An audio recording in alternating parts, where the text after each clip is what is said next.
Seguimos en esta jornada Toledo contra la violencia de género. Son las 7 menos 5 de la tarde y en unos minutos, ya lo hemos adelantado a lo largo de la jornada, vamos a contar con el concierto de música de Virginia Maestro, que ha estado con nosotros en esta interesante charla, coloquio sobre ese cortometraje.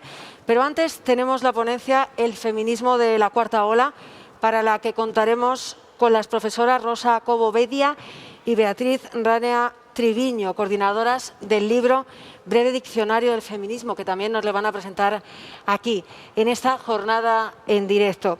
Cualquier interesada, además, nos gustaría contaros que puede hacer preguntas a través del chat de YouTube de este canal del Ayuntamiento de Toledo. Nosotras se las intentaremos transmitir, todas las inquietudes que estéis compartiendo con nosotras, también a las dos protagonistas. Ana Bellán, concejala de Igualdad del Ayuntamiento de Toledo, va a ser la encargada de presentar a estas dos ponentes que vamos a tener en unos minutos de forma virtual. Muchas gracias, Natalia. Pues como bien has dicho, tenemos ahora a continuación, vamos a escuchar a dos mujeres pues que son en el movimiento feminista, bueno, claves y con un gran currículum y una gran trayectoria. Rosa Cobo Bedía es una teórica feminista española, escritora, profesora titular de Sociología del Género en la Universidad de La Coruña y directora del Centro de Estudios de Género y Feminista de la misma universidad. Licenciada también en Ciencias Políticas y Sociología, ya en su tesis doctoral mostraba un amplio compromiso feminista con la tesis Democracia y Patriarcado. Ha obtenido multitud de premios, es fundadora y primera directora del Seminario Interdisciplinar de Estudios Feministas de la Universidad de La Coruña y ha sido miembro del equipo asesor de la Unidad de Mujeres y Ciencias del Ministerio de Educación y Ciencia en la Secretaría General de Política Científica y Tecnología de 2006 a 2008. En el 2008, además, fue asesora del Ministerio de Igualdad y ha impartido cursos y conferencias sobre sociología del género y teorías feministas en España y en distintos países de América Latina. Además, ha recibido premios, pero encima este año ha recibido por el Ministerio de Igualdad, con el motivo del Día Internacional para la Eliminación de la Violencia contra las Mujeres, el reconocimiento del pensamiento feminista. Autora, además, de diversos libros y artículos y colaboradora, junto con Beatriz Ranea, del libro Breve Diccionario del Feminismo. Además, nos acompaña igualmente Beatriz Ranea, doctora en Sociología y Antropología de la Complutense y máster en Estudio de las Mujeres de Género por la University of Hull del Reino Unido y la Universidad de Granada. Es docente en el curso de Historia de la Teoría Feminista de la Universidad de La Coruña y en el máster de Igualdad y Equidad en el Desarrollo de la Universidad de Vic. Es editora de libros también de feminismo, antología de textos feministas para uso de las generaciones más jóvenes y las que no lo son tanto. Ha participado en diversos proyectos de investigación centrados fundamentalmente en el estudio de la prostitución y de la trata de seres humanos con fines de explotación sexual y en 2016 también ha recibido algún premio, como es el primer premio de la investigación feminista en materia de igualdad, convocado por el Instituto Aragonés de la Mujer y la Universidad de Zaragoza. Un honor, por supuesto, contar con estas dos mujeres en este nivel en nuestra ciudad y es una ocasión perfecta para reflexionar sobre el papel del feminismo en estos momentos tan convulsos. Y sin más, pues vamos a dar paso a esas dos mujeres, sí, y a que nos cuenten todo lo que que estoy segura que vamos a aprender mucho con ellas. El feminismo de la cuarta ola. Creo que es importante señalar, en primer lugar, que el feminismo tiene una doble dimensión. Por una parte, es una tradición intelectual y por otra parte, es un movimiento social. Y las cuatro olas feministas que han formado y que han sido las que han articulado toda la historia del feminismo, tienen ambas partes. En las cuatro olas feministas encontramos pensamiento y encontramos acción. Encontramos movimiento social y luchas políticas y encontramos también un corpus teórico y un marco interpretativo que nos permite entender cuáles son las vindicaciones feministas en cada momento histórico y cómo se han llegado a esas vindicaciones. El feminismo va a surgir a finales del siglo XVII y a comienzos del siglo XVIII y va a surgir en el contexto de las tres grandes ilustraciones europeas, la francesa, la británica y la alemana. El feminismo, bueno, es importante señalar que el feminismo es una respuesta no solamente a la opresión de las mujeres, que sí, por supuesto, sino que también es una respuesta a el malestar que produce la desigualdad en las mujeres.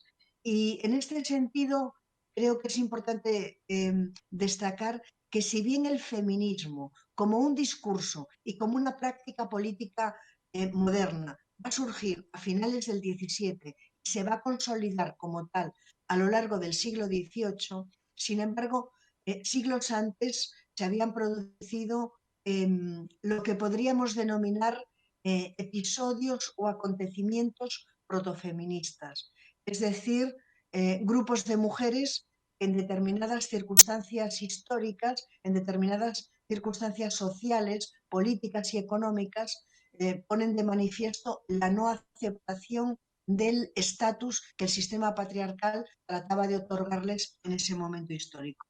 Otra cosa muy diferente es el feminismo tal y como se ha entendido en la modernidad. El feminismo tal y como lo define Celia Amorós como vindicación.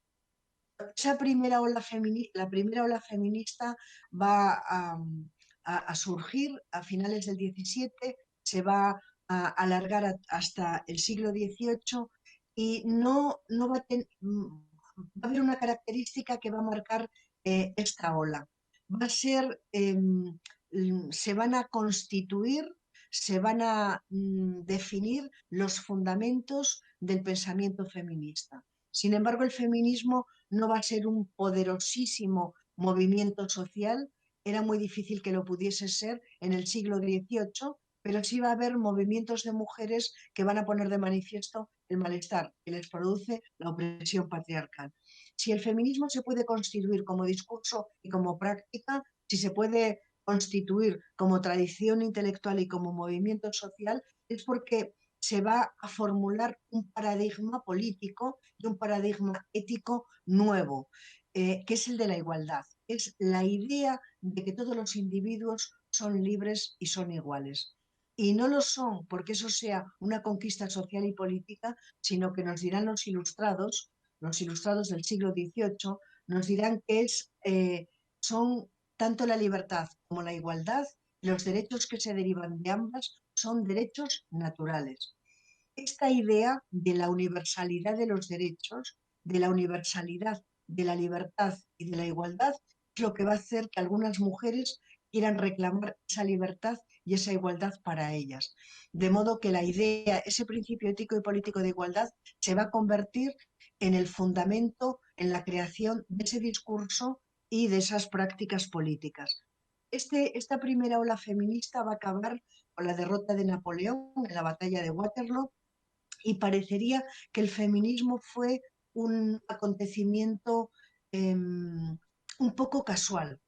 Parecería que el feminismo no iba a volver a tener nuevas secuencias. Pero después de medio siglo de silencio, a mediados del siglo XIX, el feminismo vuelve otra vez a surgir como movimiento social y como tradición intelectual, como discurso teórico, lo va a hacer de la mano del movimiento sufragista. El sufragismo va a ser un movimiento muy largo en el tiempo, va a tener 70 años de historia y las mujeres sufragistas, todas las olas, tienen un cuerpo vindicativo. Todas las olas reflexionan sobre la opresión de las mujeres y formulan en cada ola concreta, formulan aquellas vindicaciones que las mujeres consideran que son más urgentes de poder conseguir, de poder lograr. Bueno, ¿cuáles son esas vindicaciones de la segunda ola feminista, del movimiento sufragista? Bueno, por supuesto es el derecho al sufragio, también es el derecho a la educación, el derecho a determinadas dimensiones del mercado laboral, derecho a la libertad de expresión, derecho a la libertad de asociación, muchos derecho a la custodia compartida, una crítica enormemente fuerte al, al matrimonio, por ejemplo.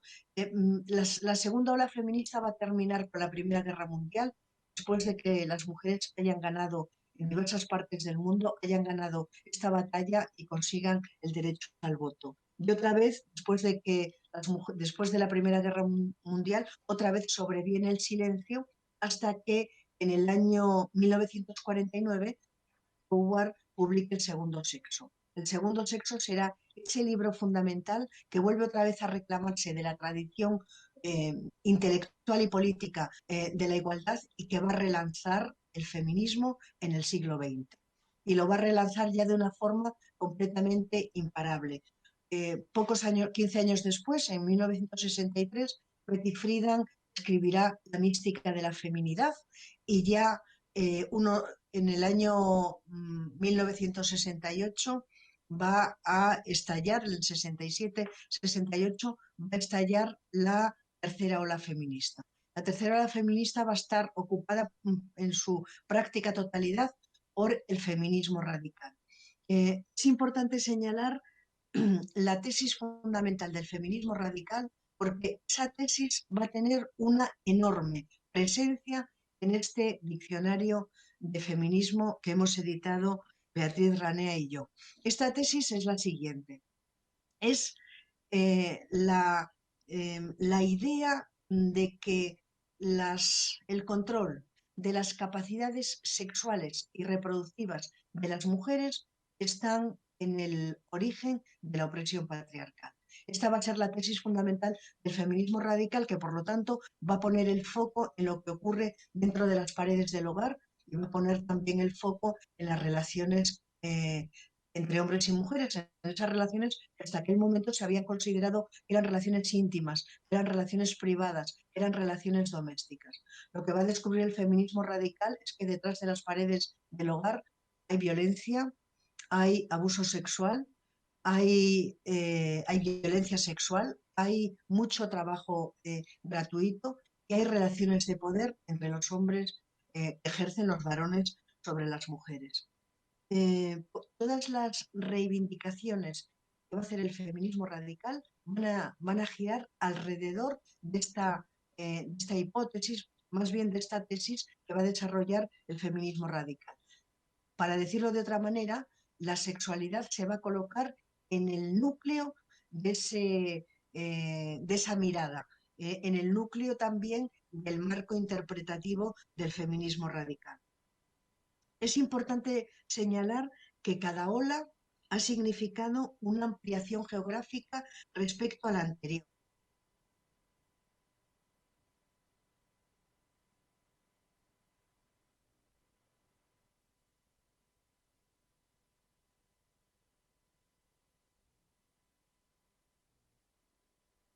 En primer lugar, porque es un movimiento de masas. Podemos recordar el 8 de marzo del 2018, del 2019, del 2020, todas las movilizaciones sociales para que Ruiz Gallardón no recortase el derecho al aborto.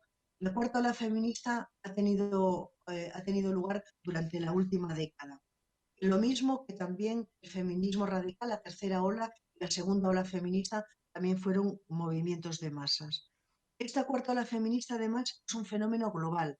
Es la primera vez en la historia en la que no hay un solo continente, un solo país, ninguna zona en el mundo en el que no exista o bien un movimiento feminista articulado o bien organizaciones que defienden los derechos humanos de las mujeres. Por otra parte, es un movimiento claramente intergeneracional. Millones de mujeres jóvenes han entrado al feminismo y han proporcionado un rostro completamente nuevo. Y también es la primera vez que las redes sociales y el ciberactivismo van a tener un papel fundamental en el desarrollo del feminismo. Solamente en un minuto quiero recordar para que veamos ese carácter global que tiene la cuarta ola feminista, quiero recordar algunos episodios.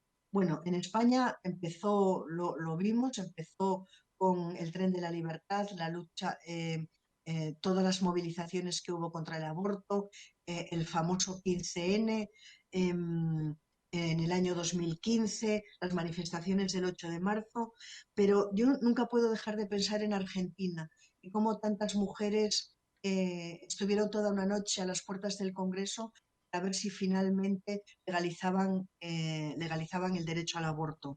o esas mujeres chilenas que comenzaron las más jóvenes en los institutos de enseñanza media y que después se fue haciendo más grande, o esas 300 o 400 mujeres que atravesaron Turquía defendiendo, pidiendo, reclamando que se respetasen los derechos humanos de las mujeres, o esas mujeres de Arabia Saudí que cogieron sus pañuelos y sus burkas y los colgaron en los semáforos, o esos miles y miles de mujeres indias que hicieron una cadena humana para protestar contra la violencia sexual, o el Me Too de Estados Unidos.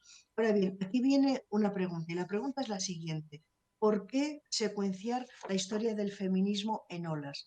Y a mí me parece que esto es muy importante por una razón, porque hay un debate acerca de si estamos, si, si es una buena forma de secuenciar la historia del feminismo por olas, o tendríamos que construir otra forma de secuenciación alternativa. A mí me parece que es muy importante lo de las 4 olas por 2 razones. La primera, porque porque una ola es una imagen muy poderosa.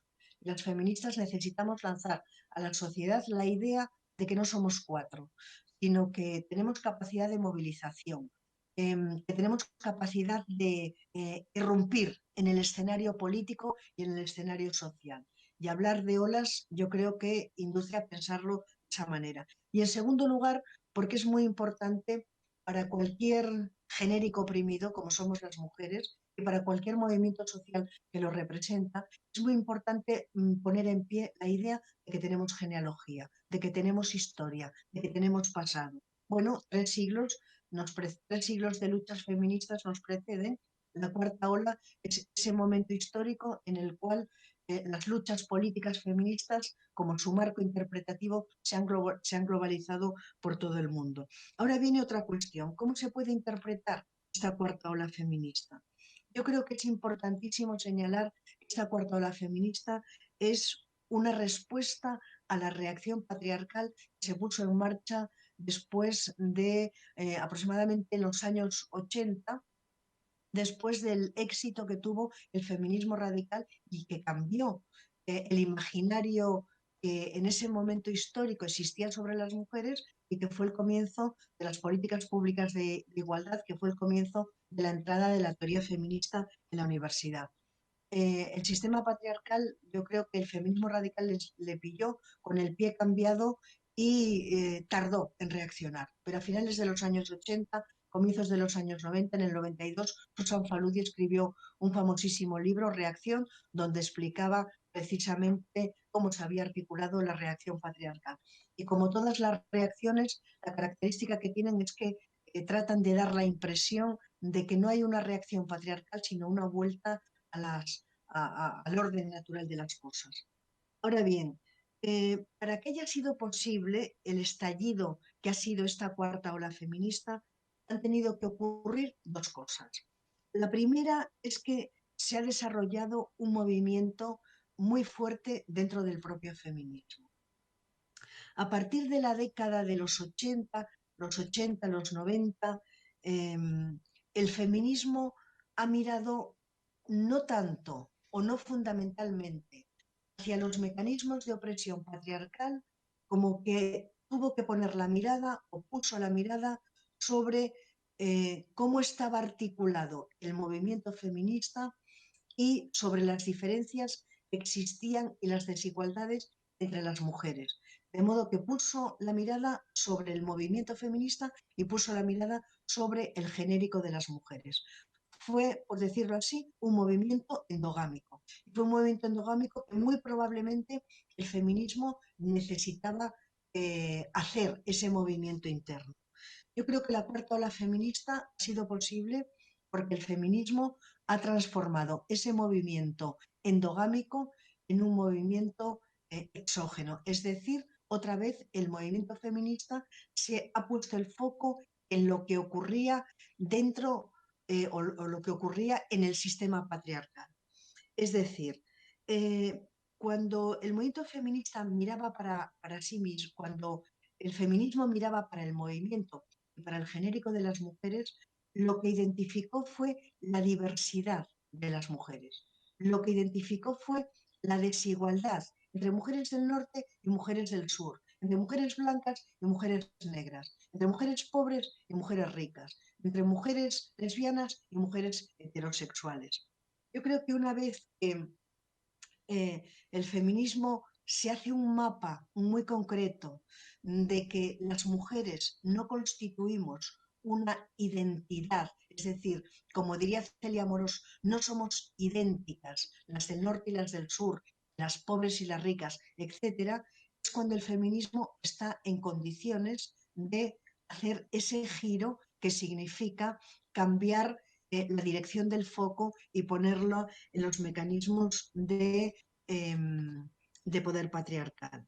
Y yo para eso, a mí me gustaría muchísimo ver cómo cuando el feminismo ponía el foco en la diversidad, en las diferencias, creó un marco teórico, un corpus teórico, en el que la palabra interseccionalidad, teoría queer, color, mujeres de color, transactivismo, identidad, reconocimiento, eran los conceptos que articulaban ese corpus teórico. Pero cuando el feminismo gira la dirección de su mirada, va a aparecer un corpus teórico nuevo.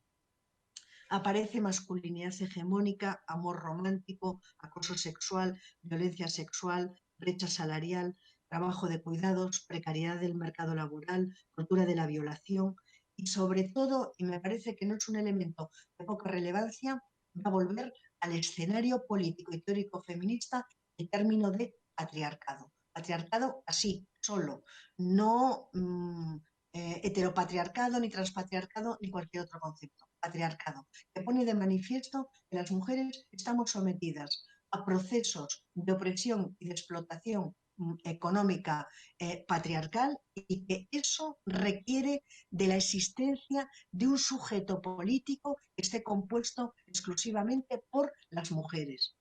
De modo que, por supuesto, que estos dos corpus teóricos van a convivir y siguen conviviendo ahora, pero lo fundamental es que hubo un momento en el que ese otro corpus teórico quizá era el corpus teórico hegemónico y ahora desde luego no lo es en la misma medida, a pesar de que pudiera parecer por los debates que tenemos esto es así. El segundo elemento por el que el feminismo cambió la dirección de su mirada desde adentro hacia afuera ha sido la presencia inequívoca del capitalismo neoliberal. Eh, el capitalismo siempre ha establecido una alianza muy poderosa y muy fuerte con el sistema patriarcal. Quizá la alianza que han establecido ambos sistemas de dominio en el siglo XXI es una alianza que tiene otras características. Eh, Otras características que apenas voy a formular porque le quiero dar paso rápidamente a Bea, pero quizá la característica que tiene este capitalismo neoliberal del siglo XXI es que es la primera vez en la historia en que articula y vehicula demandas patriarcales.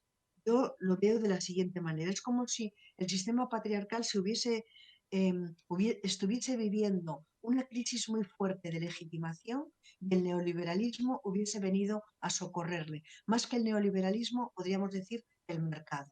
¿Cómo podemos ver esto? Bueno, lo podemos ver con la prostitución, con la pornografía, con los vientres de alquiler. Si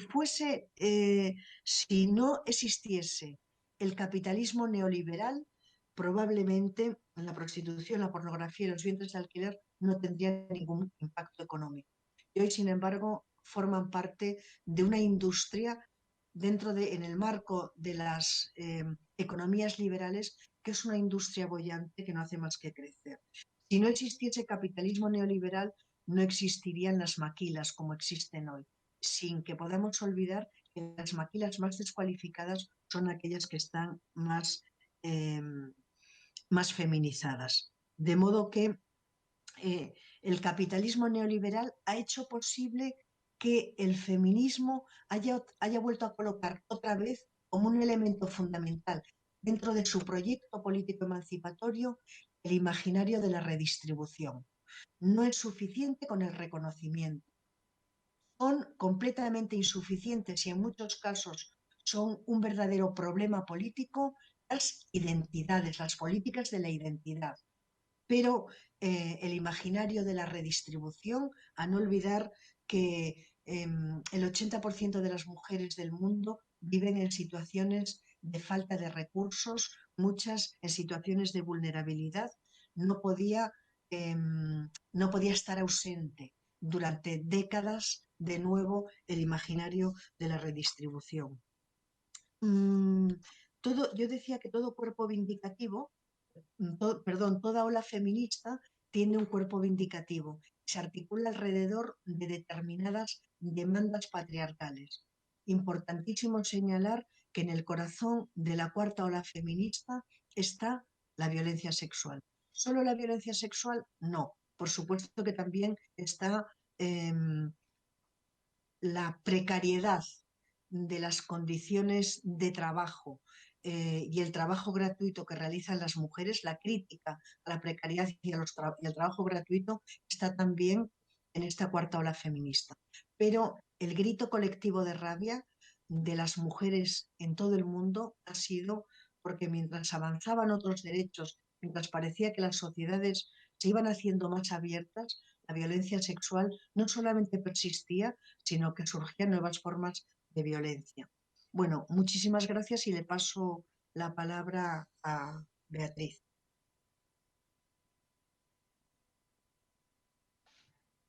Buenas tardes, muchísimas gracias Rosa, que siempre digo que cuando me toca hablar después de ti, pues poco queda que decir y alguna de las cuestiones la voy a repetir, pero bueno, no está de más reiterar algunos elementos clave de esta cuarta ola. Y antes de empezar sí que quería agradecer también, sumarme al agradecimiento que ha hecho Rosa, agradecer al Ayuntamiento de Toledo, a la Concejalía de Igualdad y bueno, Maribel también, que ha estado ahí detrás organizando con mucho cariño y a la expectativa de si esto se podía hacer de forma presencial o virtual.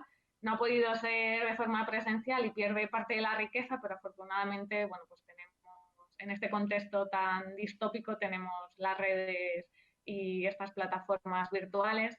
Y al hilo de lo que decía Rosa, retomo la idea de la violencia sexual porque es verdad, el feminismo es una teoría crítica y es un movimiento social y es también una forma de vida para quienes nos adentramos a este pensamiento y a este activismo, ya forma parte de nuestro día a día.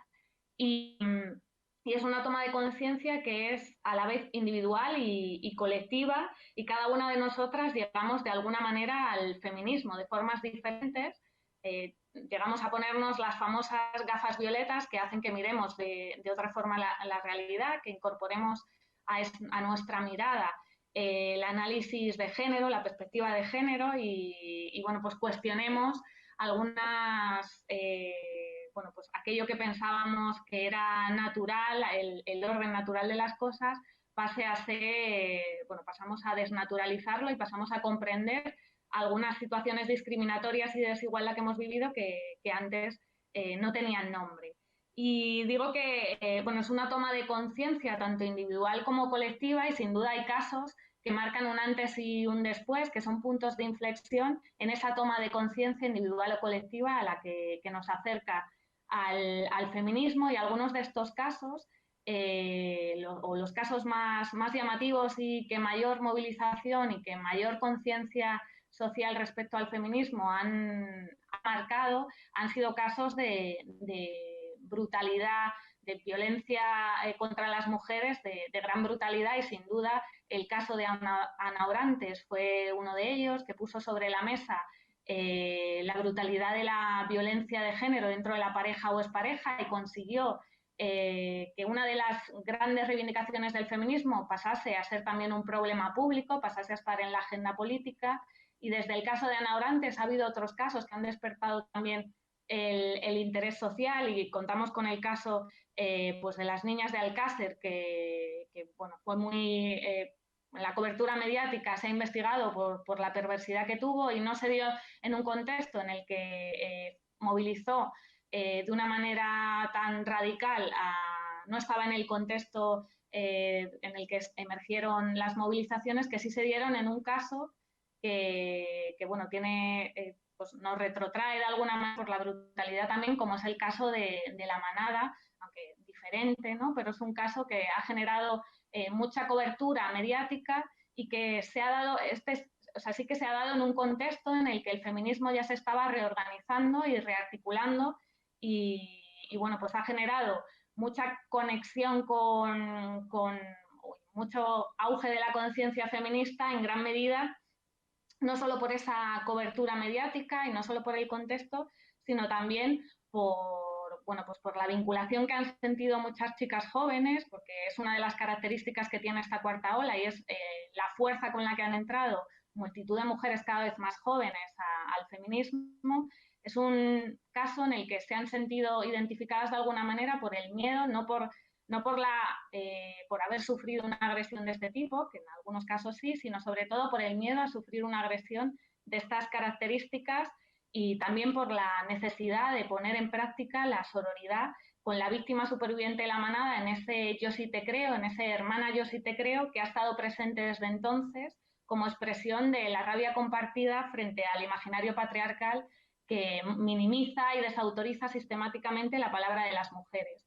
Y sabemos que esto no es algo nuevo, porque las mujeres siempre han sido representadas como sujetos, bueno, más bien como objetos con escasa credibilidad y siempre se ha culpado a las mujeres la propia violencia que han sufrido ejercida por hombres. El problema que enfrenta en este momento actual, desde hace unos años, el patriarcado, es que bueno, pues la reorganización del feminismo hace que sea posible en determinados contextos romper ese silencio y quebrar con la vergüenza y con la culpa con la que tradicionalmente han cargado las mujeres respecto a las violencias patriarcales, ¿no? En este continuum de violencias patriarcales en el que somos socializadas.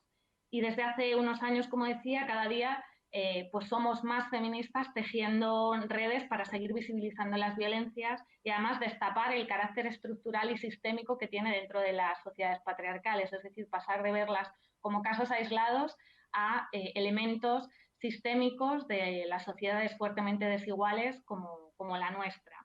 Y aquí hay, como decía, un elemento central que nos une para combatirlo y es y de ahí la radicalidad, el politizar la violencia sexual, porque el miedo a sufrir violencia es un elemento clave en concreto, violencia sexual es un elemento clave en la socialización de las mujeres, especialmente el miedo a la violación, ¿no? La construcción identitaria femenina está atravesada y condicionada por ese miedo, ¿no? Nos ubica en lugares y además vamos interiorizando ese miedo que nos va condicionando en el día a día y nos ubica en lugares diferentes en la estructura social y en la forma de percibir también nuestra propia subjetividad y nuestra propia vida, y esos lugares diferentes se describen o quedan muy bien resumidos en la célebre frase de Margaret Atwood cuando decía que mientras los hombres tienen miedo a que las mujeres nos riamos de ellos, las mujeres tenemos miedo a que nos maten y podríamos añadir o a que nos violen, ¿no? O a que nos violen.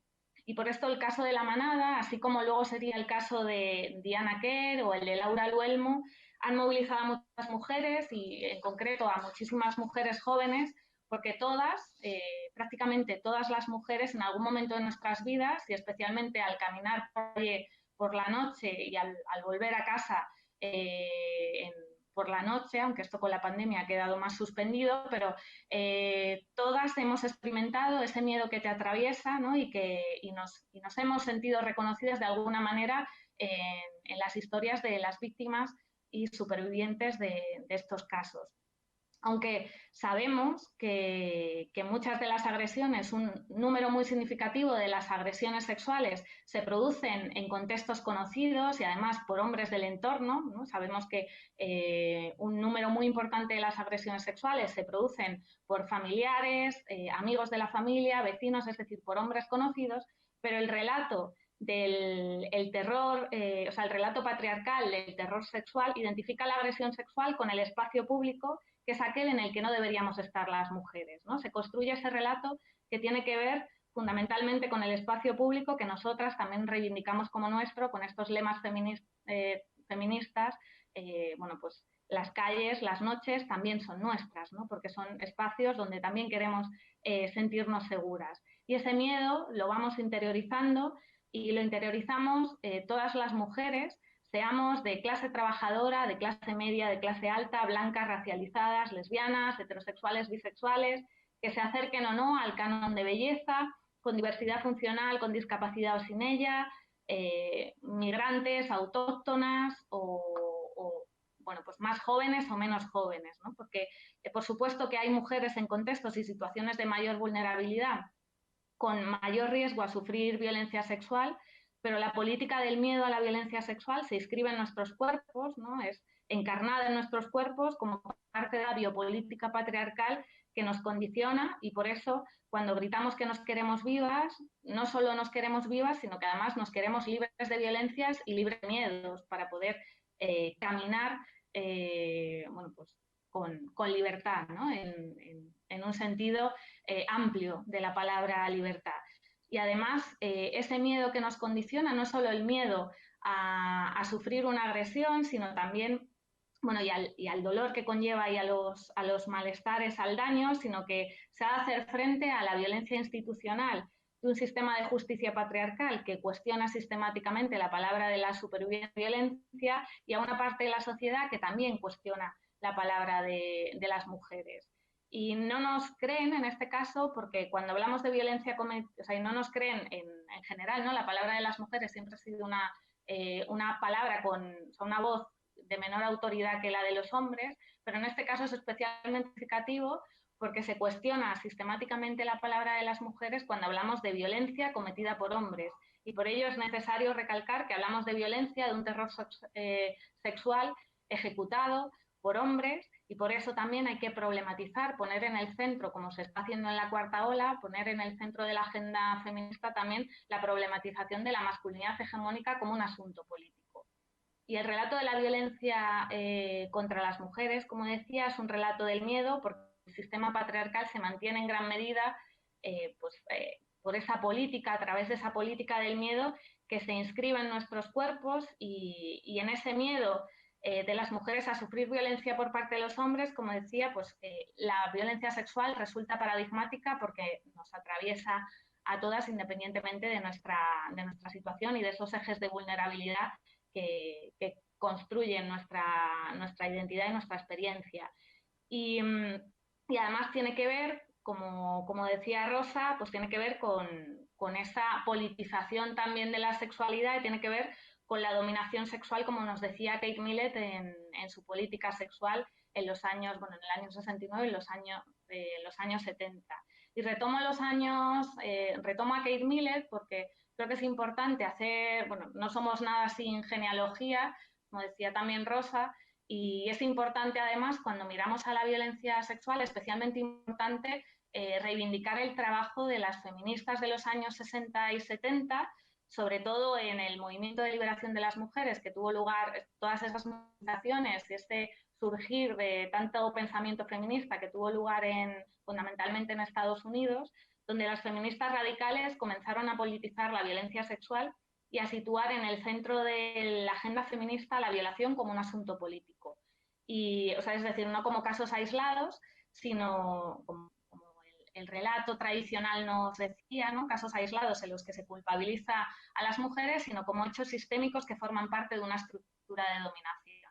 En la actualidad, en esta cuarta ola que estamos viviendo, como decía, es importante retomar a estas autoras porque nos dan pautas para explicar y es imprescindible no pretender partir siempre de cero, sino que somos herederas de aquellas pensadoras y activistas que pusieron el cuerpo antes que nosotras y cuyo trabajo es imprescindible. Y en el caso de la violencia sexual, por ejemplo, es imprescindible retomar a Susan Brown Miller, que en 1975, en el libro que llama Contra nuestra voluntad, expone lo siguiente respecto al miedo a la violación que experimentan las mujeres y el significado político de la violación que tiene que ver con el mensaje que se envía a todas las mujeres. Susan Brown Miller decía: la violación es un proceso consciente de intimidación mediante el cual todos los hombres mantienen a todas las mujeres en situación de miedo. Un mundo sin violadores sería un mundo en el cual las mujeres se moverían libremente sin temor a los hombres. El hecho de que algunos hombres violen significa significa una amenaza suficiente para mantener a las mujeres en un permanente estado de intimidación. Es decir, Braun Miller aquí está conceptualizando de una forma muy clara, muy contundente, que la violación es un acto político. Una violación se materializa sobre el cuerpo concreto de una mujer o de varias mujeres, pero está emitiendo un mensaje a todas las mujeres. Y traía también a Braun Miller porque me parece un ejemplo muy claro de lo que decía la maestra Celia Amorós, de que conceptualizar es conceptualizar bien, además es politizar bien, y porque las feministas necesitamos nombrar, necesitamos definiciones para poner nombre a esos malestares que no tienen nombre, como decía Betty Friedan en La mística de la feminidad. Es decir, conceptualizar, definir los términos, definir la realidad de otra manera diferente es una de las tareas fundamentales del feminismo, ya que desde sus orígenes, desde estas olas que tan magníficamente ha explicado Rosa, desde su origen una de las funciones fundamentales, una de las aportaciones imprescindibles del feminismo ha sido conceptualizar para cambiar el marco de interpretación de la realidad, de tal forma que la realidad social sea mirada teniendo en cuenta de forma transversal la perspectiva de género. Y con ello, pues, que se tenga en cuenta que se mire la realidad social haciendo hincapié en la desigualdad estructural de género, en la asistencia, visibilizando la desigualdad estructural de género y el impacto que esta desigualdad tiene en la vida de las mujeres. Esto es que el feminismo, porque lo que el feminismo propone es cambiar el marco interpretativo para conceptualizar como social aquello que se venía considerando, como decía, el orden natural de las cosas y que todavía algunos sectores de la sociedad y en algunos contextos se sigue denominando como el orden natural de las cosas, el lugar determinado para las mujeres y para los hombres, como si fuese apelando a un estado de naturaleza. Pues bien, lo que hace el feminismo es conceptualizar como social, porque conceptualizarlo como social quiere decir que es algo que se puede cambiar, ¿no? El feminismo es una gran revolución y además es una utopía que pensamos, somos feministas porque pensamos que otro mundo es posible, que un mundo sin desigualdad es posible. Y por tanto, en esa desnaturalización de las injusticias patriarcales, la violencia sexual diremos que no es natural, sino que forma parte de la desigualdad y es una herramienta que sirve para el mantenimiento de la hegemonía masculina y de la dominación patriarcal.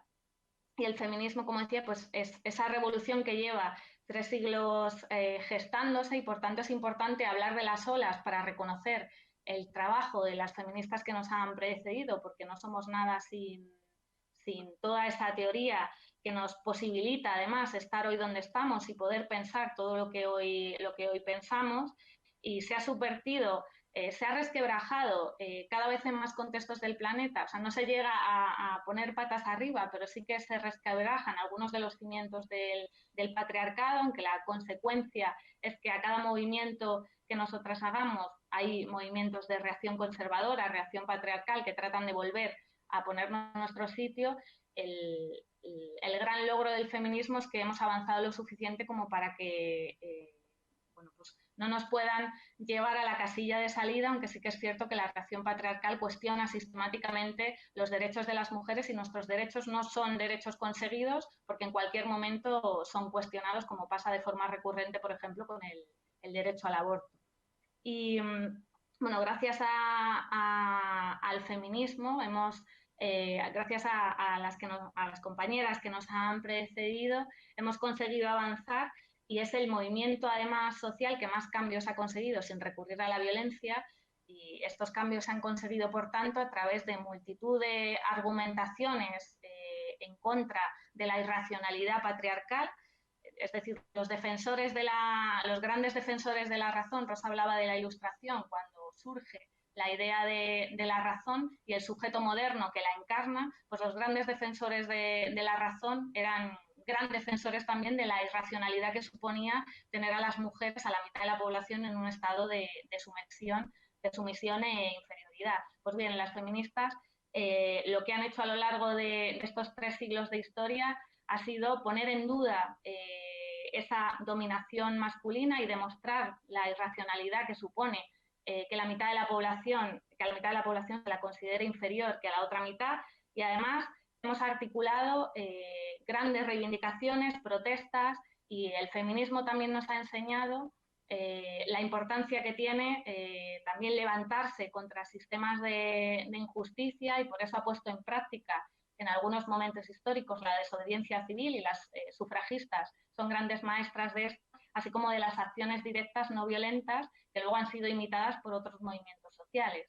Y por tanto, una de nuestras grandes armas es la palabra, es decir, la palabra ha sido fundamental para el hacer feminista, y además las palabras dentro del feminismo se tejen en colectivo, porque el feminismo, como decía al principio, es un movimiento, es un pensamiento que se teje en colectivo.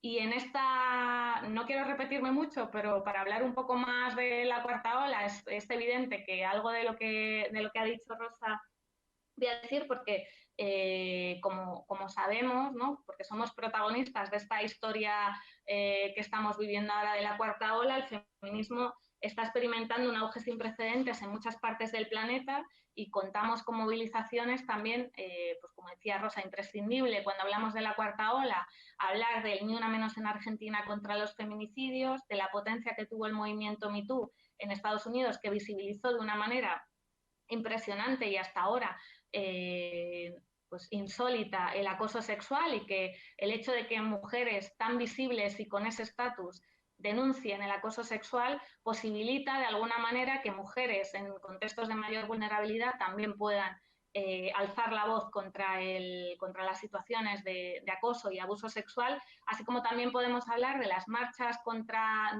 de las mujeres contra Trump cuando fue elegido, las marchas de las mujeres contra Bolsonaro en Brasil, es decir, que el feminismo es también un dique de contención, o pretende ser un dique de contención de la extrema derecha, y con eso también, bueno, pues contamos con el gran ejemplo de las macromovilizaciones de las feministas que están llevando a cabo, por ejemplo, ahora en Polonia a favor del derecho al aborto libre, que como decía, pues es uno de los grandes, uno de los derechos más cuestionados, pero también contamos con el ejemplo de las feministas mexicanas con las movilizaciones contra los feminicidios, así como se puede destacar también pues ejemplos como las movilizaciones de las mujeres en Chile, y otra de las herramientas que ha tenido el feminismo para sensibilizar, para llegar, para cambiar también la puesta en escena en el espacio público. Reivindicamos el espacio público utilizando otras estrategias también. Si pensamos en Chile, tenemos que hablar de la performance que hicieron las tesis Un violador en tu camino, que ha sido replicada en España, yo diría, ha sido replicada a nivel mundial, y en España yo diría que prácticamente no hay ninguna ciudad, pueblo en el que no se haya hecho de alguna manera se haya repetido esta performance, y esto es algo que, el impacto que tiene los mensajes feministas gracias a las redes sociales y la inmediatez de transmisión es algo que se está estudiando y que se estudiará, porque es algo también una característica fundamental de la cuarta ola. Es decir, la cuarta ola del feminismo no se puede entender sin el ciberactivismo y lo que esto supone, porque los grupos de feministas a lo largo de la historia siempre han tenido cierto carácter transnacional. Lo que ocurre ahora con las redes sociales, ¿no? Siempre ha habido vinculaciones entre feministas de distintos países, pero lo que ocurre ahora con las redes sociales es que nos dan el elemento de la retransmisión en directo de las protestas y de la inmediatez y de la réplica, y de que el mensaje nos llega al resto de las feministas que estamos en otras latitudes muy diferentes de una forma instantánea, y por tanto podemos apoyar, porque este es otro elemento fundamental, y es que las movilizaciones que se producen en puntos concretos geográficos están teniendo apoyo de feministas de diferentes partes del planeta, ¿no? Y se está tejiendo una sororidad internacional, y yo diría que internacionalista, que es también una de las características muy positivas de la cuarta ola del feminismo. Y en España, como decía Rosa, pues hemos visto también ese crecer de las movilizaciones feministas, desde pues la incorporación con reticencias en algunas asambleas del 15M en 2011, pasando por el Tren de la Libertad en 2014, la Marcha Nacional contra la marcha estatal contra las violencias machistas que tuvo lugar en 2015, que desbordó también las calles, así como pues, la histórica primera huelga feminista que tuvo lugar en 2018 y que además su lema pues, nos indica, uno de sus lemas, ese paramos para transformarlo todo, indica uno de los objetivos fundamentales del feminismo, que es cambiar el paradigma, ¿no? Cambiar ese orden natural de las cosas, subvertir el patriarcado o hacerlo caer, como dirían las compañeras argentinas. Y para terminar, bueno, pues hablamos de cuarta ola porque el feminismo en la actualidad es un movimiento de masas, es un movimiento global basado en la sororidad, aunque eso no quiere decir que no haya debates y conflictos. Siempre ha habido debates dentro del feminismo y eso en gran medida nos ha hecho avanzar y adaptarnos también a los cambios sociales. Y además la cuarta ola se caracteriza por ser intergeneracional, porque multitud de chicas jóvenes se han unido al feminismo y no solo eso, sino que mujeres de edades más avanzadas se han incorporado al feminismo. O sea, que se da un encuentro intergeneracional en el que confluyen mujeres muy diversas y en el que se está produciendo también teoría feminista, que veremos el impacto que tiene, ¿no? Porque estamos ahora metidas en la ola y para analizar el impacto pues habrá que esperar unos años, pero lo que estamos viendo también en esa producción teórica que se produce es que también se está produciendo mucha divulgación feminista. Y esto es algo también positivo, ya que a través de diferentes canales y de diferentes lenguajes, bueno, pues se permite esto permite que el feminismo permee a sectores más amplios de la sociedad. Y como decía, bueno, pues podemos decir que si algo caracteriza a esta cuarta ola es situar la violencia sexual en el centro de la agenda feminista, la violencia y el acoso como una violencia patriarcal, como decía, que nos afecta a todas. Y yo creo que tanto el derecho a decidir sobre nuestros cuerpos, el derecho al aborto libre, es un tema que unifica mucho al movimiento feminista, frente a las discrepancias en otros temas. La violencia sexual es también un tema, una cuestión que unifica a las movilizaciones feministas, que consigue articular grandes movilizaciones feministas, pero además la cuarta ola del feminismo, como decía Rosa, pone sobre la mesa las alianzas entre patriarcado y capitalismo, que es algo que ya venían haciendo feministas también ubicadas en otros contextos temporales, ¿no? Como las feministas marxistas, socialistas y anarquistas. Lo que tiene la peculiaridad que tiene en este contexto, bueno, pues es que nos ubicamos en el capitalismo tardío, en esta era del neoliberalismo en el que se está precarizando la existencia a pasos agigantados, y esta precarización afecta de una forma más contundente a las mujeres, y además dentro del pensamiento feminista se está incorporando, o bueno, lleva años, ¿no? Emergiendo todo un corpus teórico que da lugar a la economía feminista y que también se está poniendo sobre la mesa como una alternativa viable a esta alianza criminal que forman el patriarcado y el capitalismo. Y con ello, además, más en este punto de inflexión, por decirlo, bueno, que podría ser un punto de inflexión en el que nos ubica la pandemia, también esta cuarta ola sitúa el trabajo reproductivo tan devaluado e invisibilizado en el centro de la agenda feminista. Más que nunca, hoy es imprescindible bueno, pues pensar en el abordaje digno y redistributivo de los cuidados y de todos los procesos que tienen lugar y que posibilitan el sostenimiento de la vida y de la salud. Y esto también entra en relación, otra de las bueno, de los planteamientos que se incorporan en la cuarta ola feminista es la importancia de tener en cuenta el pensamiento ecofeminista para, bueno, pues para tratar de dar respuesta también a la crisis, al colapso medioambiental. Y por otro lado, retomo lo que decía antes de problematizar la masculinidad, y es que el análisis y el estudio de la masculinidad ha estado implícito dentro de la teoría feminista y de las investigaciones feministas, pero yo diría que otra de las características de esta cuarta ola es que se está profundizando con mayor especificidad los mecanismos de reproducción del modelo de masculinidad hegemónica que permite que el patriarcado se siga también reproduciendo. Y todo esto, más o menos, o casi todo esto, quisimos, y algunas cosas más, ¿no? Quisimos recogerlas en el diccionario, que por supuesto bueno, es un breve diccionario de feminismo y por tanto es ampliable en las futuras ediciones que esperamos que tenga.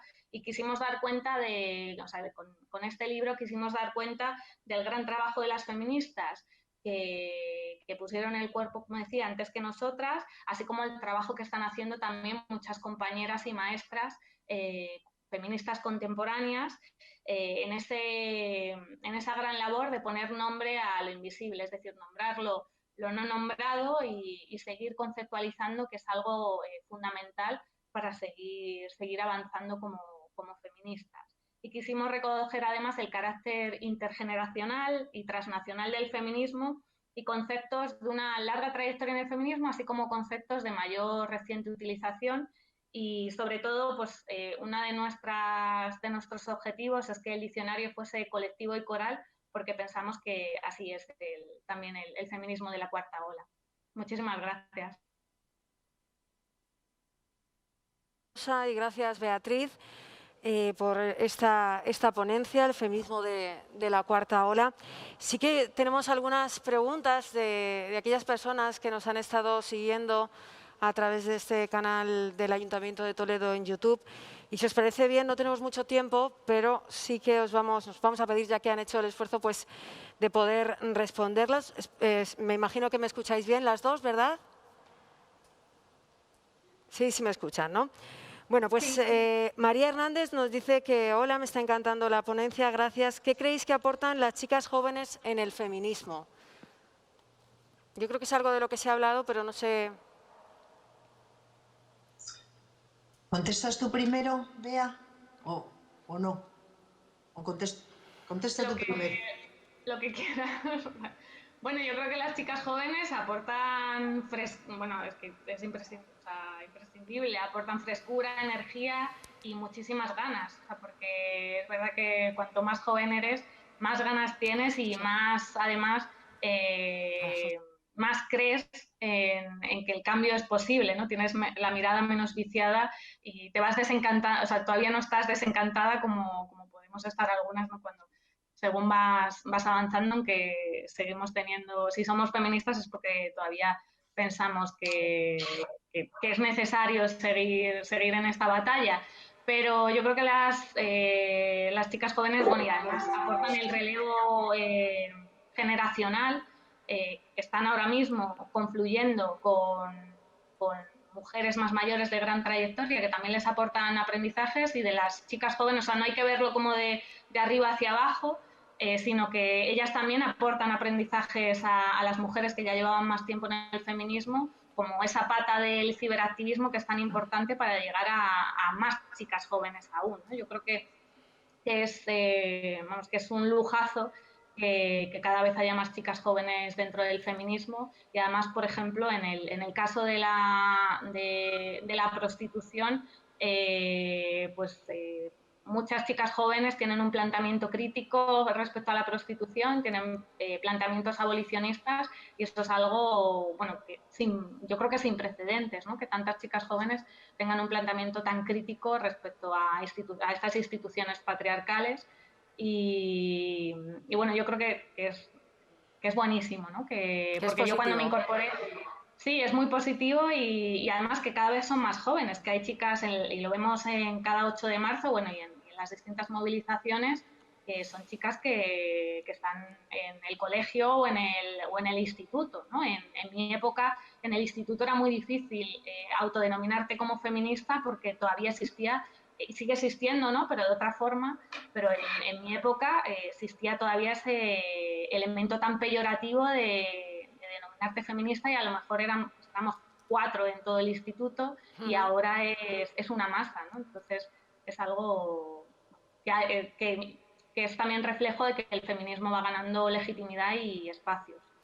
Y Rosa, ¿tú qué vas a Vamos con contestar? otra pregunta, Beatriz. ¿Me Sí, sí, sí. Es que dejas tenemos muy poco solamente, tiempo, pero sí, adelante. solamente una observación que me parece que simplemente tiene un carácter complementario a lo que ha dicho Beatriz? Yo creo que las mujeres jóvenes, y no únicamente las mujeres jóvenes, sino las prácticamente adolescentes que han entrado en el movimiento feminista aportan fundamentalmente dos cosas, además de todo lo que ha dicho, por supuesto, Bea. La primera, una enorme energía emancipatoria que quizá no la tenemos las mujeres que tenemos más edad. Pero en segundo lugar, y esto es lo que me parece quizá más significativo, todas las mujeres constituimos un genérico que está oprimido, que está explotado, que está, en fin, todas las características que le pongamos, que le queramos poner, que son muchísimas. Ahora bien, no todas vivimos con la misma fuerza ni con la misma pesadez, por decirlo así, la opresión patriarcal.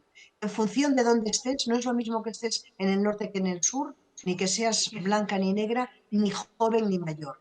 Es decir, allí las mujeres jóvenes han iluminado un lugar en el que grupos de mujeres reciben determinada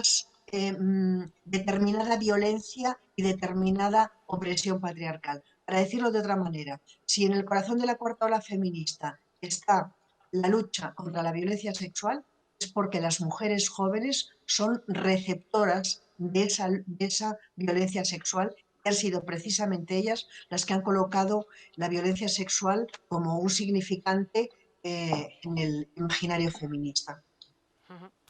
Gracias, Beatriz. También vamos con otra pregunta. Gracias, buenísimo. Nos dicen, si se admiten preguntas, ¿qué opináis de las recientes declaraciones de Montero? Multar a los puteros no sirve. Empezamos por Rosa. Os pido que seáis breves porque tenemos... Sí. Bueno, a mí me parece el sistema, la prostitución no es un fenómeno que tenga poca relevancia. La prostitución es un sistema, por eso lo llaman sistema prostitucional. Este sistema prostitucional se apoya, desde luego, sobre la explotación de las mujeres que están en prostitución, sobre el proxenetismo, pero también sobre los puteros. Para decirlo de otra manera, el sistema prostitucional, si existe, es porque hay demanda. Si hay oferta, es porque hay demanda. Y la demanda es la de los puteros. Está funcionando en Suecia, está funcionando en Francia, está funcionando en otros países. La pregunta que yo le haría a la ministra es ¿por qué no iba a funcionar aquí? Rosa, ¿quieres añadir algo?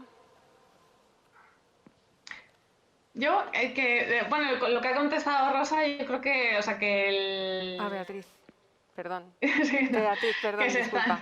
Sí, no, tranquila. Que se están dando pasos, o sea, que sancionar, criminalizar el proxenetismo es una medida imprescindible para caminar hacia una sociedad sin explotación sexual o minimizar la explotación sexual, pero que el proxenetismo se nutre de la demanda de prostitución y, por tanto, es imprescindible también tomar medidas para disminuir la demanda de prostitución, y una de las medidas que nos ha enseñado el modelo sueco es no solo, o sea, tiene que haber varias patas: educación afectivo-sexual, que tiene implicaciones a largo plazo, o sea, que mediremos, se ve el impacto a largo plazo, coeducación, educación afectivo-sexual, pero también para los puteros que ya, o sea, para los hombres que ya son puteros, es necesario contar con medidas sancionadoras, porque el modelo, o sea, ese modelo lo que hace es que manda un mensaje a la sociedad muy claro, y es que no está permitido que los hombres sigan reproduciendo ese privilegio que es pagar por acceder al cuerpo de las mujeres en los contextos de prostitución. Yo creo que sí que es importante, o sea, que vamos dando pasos, que ya es un paso que se vaya a criminalizar el proxenetismo en todas sus formas. El paso lógico que se debería dar después de eso, o a la par que eso, es el de sancionar también a la demanda de prostitución. Bueno, pues nos quedamos sin tiempo. Sí que dicen aquí en el chat de este canal de YouTube: muchísimas gracias, me ha encantado, la revolución será feminista o no será. También dar las gracias a Rosa y a Beatriz por compartir su saber y su pasión para continuar en el avance del feminismo. Un agradecimiento al que nosotros también nos sumamos. Muchas gracias a las dos por estar aquí con nosotros en esta jornada Toledo contra la violencia de género. Gracias. Muchísimas gracias. Muchas gracias. Un placer. Bueno, pues nosotros vamos a ir terminando. Vamos a terminar con música, con el concierto acústico de la cantante y compositora Virginia Maestro, antes la UAT, la ganadora de la 6ª edición de la Operación Triunfo, que nos va a presentar algunas canciones de su 5º álbum de estudio, Del Sur, un punto de conexión musical entre Jaén, su tierra natal, y la cuna de la música country, Nashville, donde ha grabado este disco. Hay que decir que Virginia Maestro es una mujer con las cosas claras, decidida, valiente, ya que 3 discos más tarde de iniciar su andadura como cantante rescindió el contrato con la compañía Sony Music y se embarcó en un proyecto de crowdfunding que le ha dado unos resultados excelentes, como su 4º y 5º disco en español, este último que define como una historia de superación, la de alguien que deja atrás los miedos, sigue adelante y conecta con su lado más amable. La verdad es que un mensaje, una música que nos va a transmitir